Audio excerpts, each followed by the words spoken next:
തുടരുകയാണ്. അദ്ദേഹത്തിന്റെ സംസ്കാരം 3:20-നാണ് സംഭവിക്കുന്നത്. 3:20-ന് തിരുവനന്തപുരത്തെ സ്വകാര്യ ആശുപത്രിയിൽ അദ്ദേഹത്തിന്റെ അന്ത്യം സ്ഥിരീകരിക്കുന്നു. ഇതുവരെയുള്ള ക്രമീകരണങ്ങൾ ഇങ്ങനെയാണ്. നാളെ ഉച്ചവരെ ദർബാർ ഹാളിൽ തിരുവനന്തപുരത്ത് പൊതുദർശനം, അതിനുശേഷം ആലപ്പുഴയിലേക്ക് മൃതദേഹം കൊണ്ടുപോകും. തുടർന്ന് അവിടെ സംസ്കാര ചടങ്ങുകൾ നടക്കും. ആ തരത്തിലാണ് ഇപ്പോൾ ക്രമീകരണങ്ങൾ ഒരുക്കിയിരിക്കുന്നത്. രാഷ്ട്രീയ കേരളം PS-ന് വിട ചൊല്ലുകയാണ്. അദ്ദേഹത്തിന്റെ ആരോഗ്യനില സംബന്ധിച്ച ആശങ്കകൾ പലവട്ടം ഉയർന്നിരുന്നു. കഴിഞ്ഞ ഒരു മാസമായി അദ്ദേഹം ആശുപത്രിയിൽ ചികിത്സയിലായിരുന്നു. പലപ്പോഴും ഏറിയും കുറഞ്ഞുമുള്ള ആരോഗ്യ സാഹചര്യങ്ങളുമായി അദ്ദേഹം പൊരുതി മുന്നോട്ട് പോവുകയാണ്.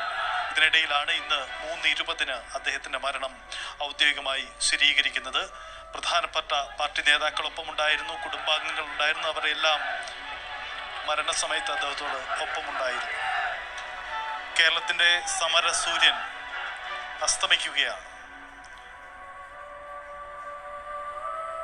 1923 മുതൽ 2025 വരെ നീളുന്ന 102 വർഷക്കാലം